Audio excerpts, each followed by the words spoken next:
what I wanted to do today was expand our minds a little bit. Basically, we are going to dive into philosophy. Philosophy is always something that my dad, when I was like younger, he'd be like, you should really like start thinking about stuff like philosophy and stuff. And I never really did. I took one philosophy class in college. I don't even know what it's about. I'm very much of a philosophy like noob. I think like everyone knows like the basic like 5 things, right? Allegory of the cave, ship of Theseus, nihilism. Okay, maybe it's just 3. I think about stuff a lot, but I've never like studied what other people think. Who knows? Maybe we could come up with our own philosophical statement. We're gonna watch a video. It's not necessarily like a react type of video. It's more of a way to like guide the conversation. It is called level 1 to 100 philosophy concepts to fall asleep to. I mean, I think it's like almost like an AI slop. I don't know, but I think it'll at least give us an outline to look at these different, I guess, like topics or concepts. Basically, I think the goal for today is just to decide what is bullshit and what is not bullshit. S tier would be like, this is my life motto. And then F tier is like, what did this guy smoke? And obviously, right, everyone's lived life is different. So, you know, someone's F tier will be my S tier and the other way around. This is just me from my life. Let me try to explain this one. This will kind of also show you my understanding. So this is the one that one of the ones I'm decently familiar with. I think basically the allegory of the cave is a discussion about what we view as truths of the world, right? Basically, these people live in a cave, there's a shadow, and the people see the shadow. There's like a fireplace and a shadow, and they're just looking at the shadow, and they can never look at the fire. So they just go live through life looking at the shadow. So that is their entire truth that they know. So then one person, whatever, gets the ability to like look around, turn their head back, and they see the fire. Basically, like that new knowledge transforms their view of the world. I think, guys, I might be butchering it, but this is just how I understand it. Basically, I think it's just like a statement on you use your knowledge to develop your understanding of the world. Unless you internalize that, whatever someone else tells you, like, it's not gonna really make sense. And the way that I see this is even the way we look at science, right? It's like we have these fundamental truths that we like understand, like the world is flat, or wait, sorry.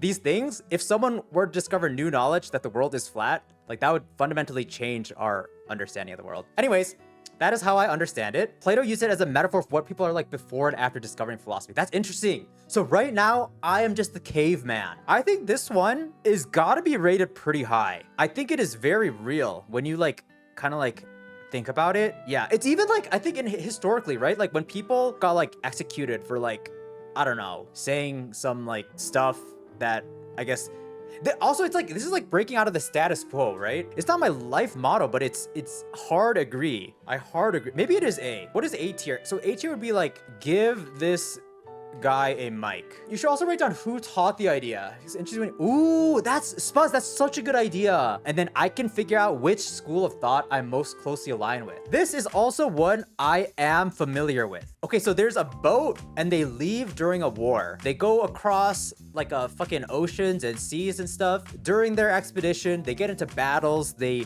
ship gets broken down. They're in a storm. The masts like rip, and they end up replacing every single part of the boat. And then they finally come back. And I think the question that is begged is this the same ship when it came back with all different pieces as it was when it left, when it like departed? And the way that I view this in my life is like we are all like given one human body, and we like change over time. Like our identity changes. Even me, like me now to me like 2 years ago is a completely different person. Guys, I slept at 5 a.m. yesterday. A year ago, 2 years ago, when I was still training, I was running like 20 miles at 5 a.m. That is just completely different person. And compared to like when I was in like high school and like college, it's just like inconceivably different. But it's like I am still me, you know? But okay, anyways, what am I trying to say though?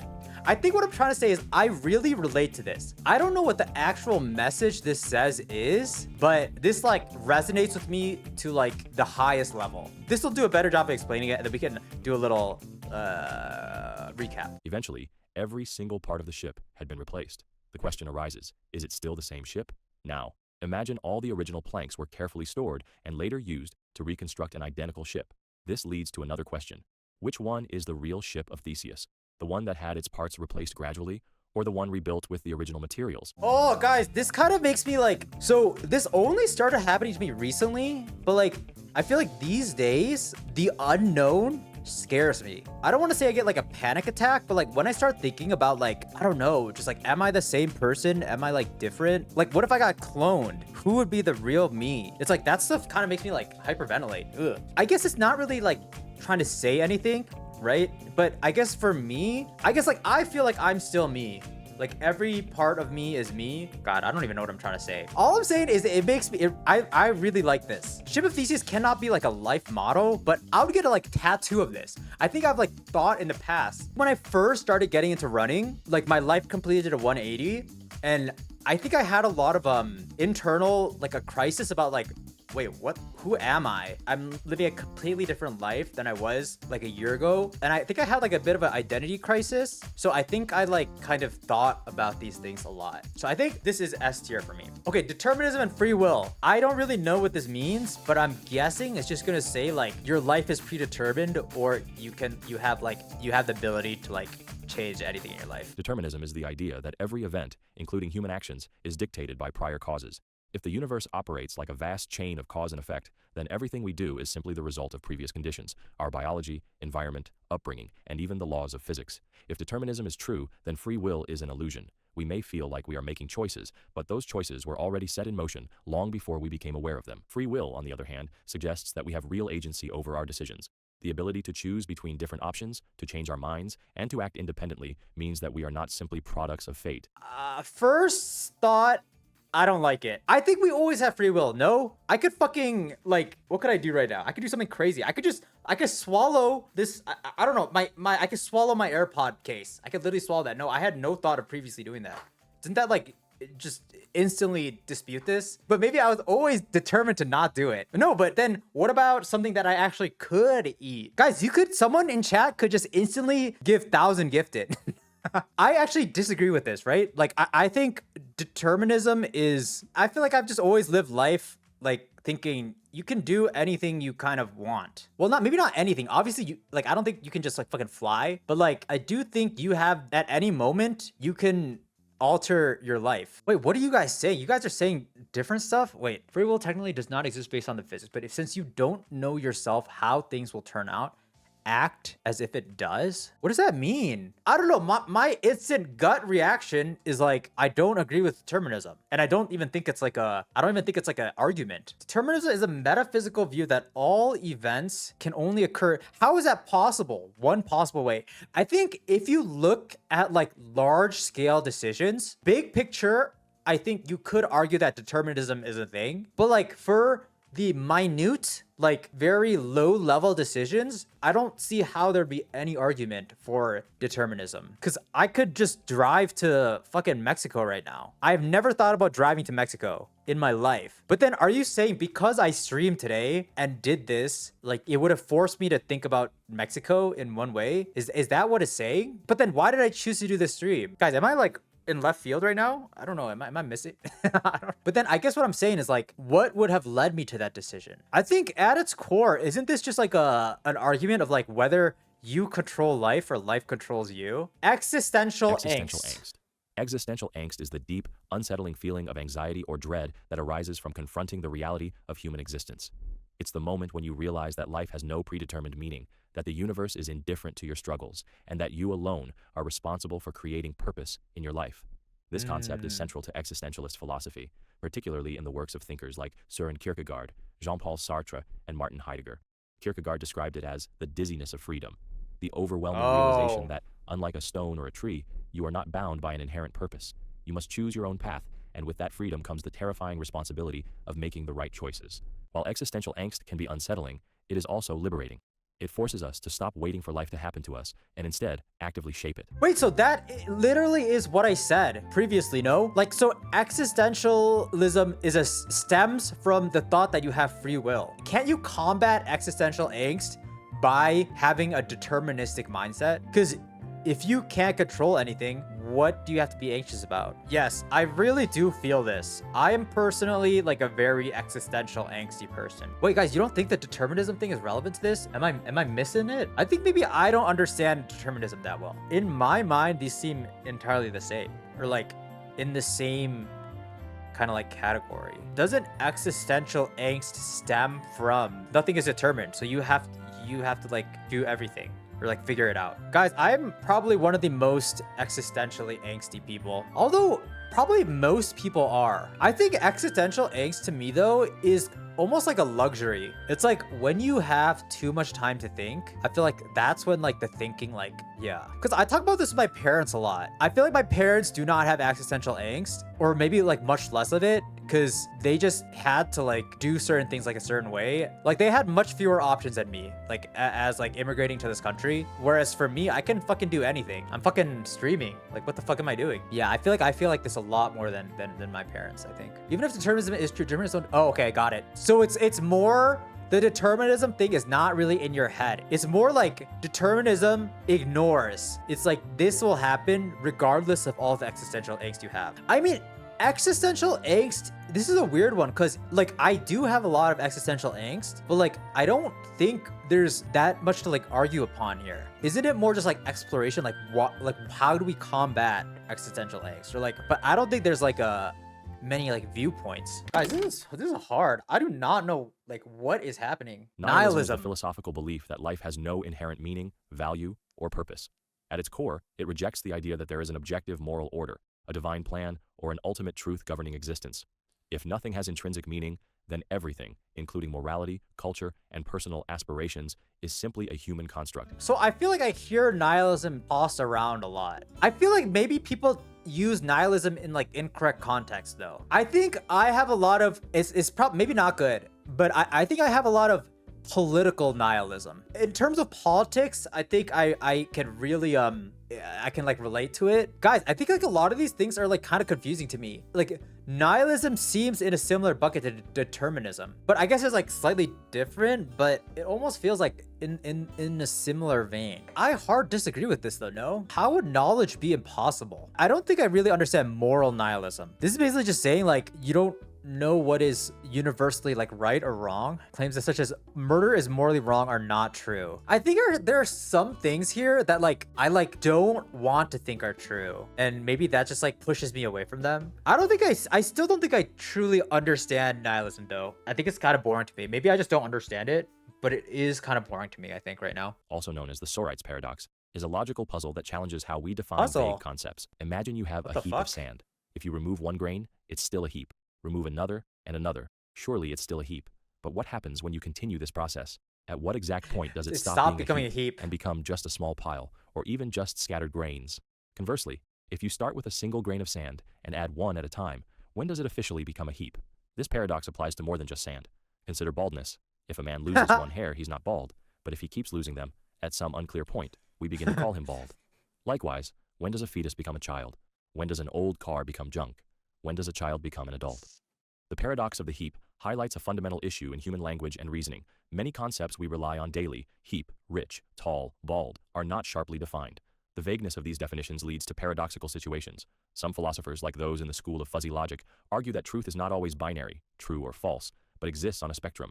Others propose that our language simply lacks the precision needed to resolve such paradoxes. Dude, that's crazy. I've never really thought about limitations of language. Like, hasn't language not evolved in... I mean, I guess new words have been created, but like, you know, like maybe even like the fact that we have like nouns and adjectives and these stuff, like maybe that like limits us. Ugh, I don't know. Weird thoughts.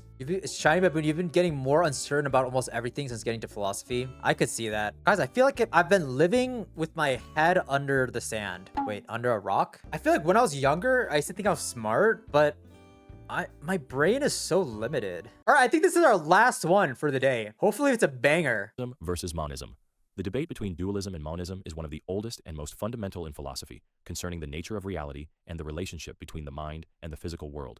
Dualism is the belief that reality consists of two fundamentally different substances: the physical, body, brain, matter, and the non-physical, mind, consciousness, soul. René Descartes was one of the most famous dualists, arguing that the mind and body are separate but interact.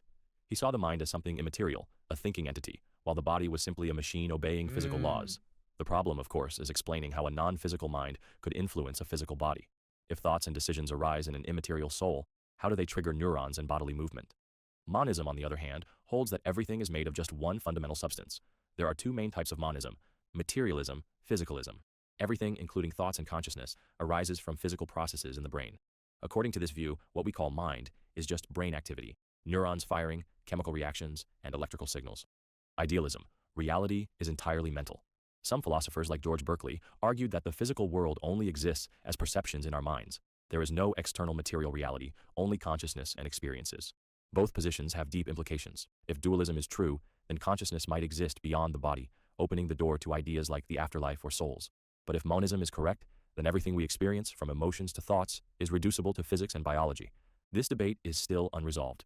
Neuroscience increasingly supports a materialist view, showing how mental states correlate with brain activity. Yet, the hard problem of consciousness, how subjective experience arises from physical processes, remains a major challenge. Whether we are more than just physical beings is a question that continues to shape philosophy, science, and even personal beliefs. You're a hardline monist? Wait, it sounds to me like monism is like anti-science or something, no? Dualism is anti-science. What?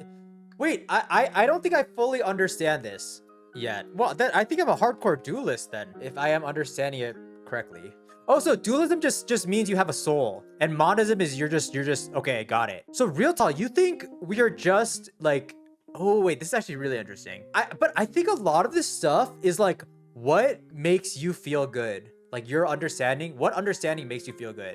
I think for me, the concept of not having a soul kind of like, I don't want to say like scares me, but it's kind of like feels very cold. So I feel like that is why I feel like I'm on the dualism side. I don't know. I don't have like any like hardcore argument. It's just like, that's just what I'm drawn to, like an inclination, I think. Like, I'm just thinking, I went through 10 concepts right now and there's 100. Like, if you actually went through all these, guys, I feel like if I was stuck in a white room and I had to like explore all these, I genuinely think you'd come out like a completely different person. I actually don't even think it would be like healthy too. It's kind of scary. I don't think I'm good at philosophy. I was honestly thinking, dude, if they made like a philosophy anime, like that would be easier for me. But then I think that's someone just like teaching me philosophy. But I feel like for philosophy, there's a limit to like what you're being taught, right? You're just taught how to think, but then I feel like you have to there's work that you have to do, no? Ooh, okay, we can pick one more to end on. Buridan's ass is standing out to me. We're gonna do the ass. Buridan's ass. Buridan's ass is a paradox Oh, about it's not an ass, it's a donkey. free will, decision-making, and rationality, named after the 14th century philosopher Jean Buridan. It illustrates a situation where pure rationality leads to inaction. Imagine a donkey standing exactly between two identical piles of hay. The donkey, being perfectly rational, has no reason to prefer one pile over the other. Since both options are equally desirable, it cannot make a rational decision. As a result, it starves to death, unable to choose. This paradox highlights a problem in deterministic decision-making. If every choice is based solely on reason and external factors, then in cases where all factors are equal, decision-making becomes impossible. It raises the question, is rationality enough for making decisions, or do we need some form of spontaneity, randomness, or free will? Wait, this is a good one to bring us back to determinism. I mean, I think it's like a simple thing, but it is interesting. I like how that it brought us back to determinism. Actually, I guess that's true. The donkey would eat both. But I feel like for people who are like indecisive, I could see this like playing out. I mean, I think I just really don't like determinism. So I think the reason why I like this is because it kind of like contradicts determinism by saying that like, yes, emotions and stuff are taken into account.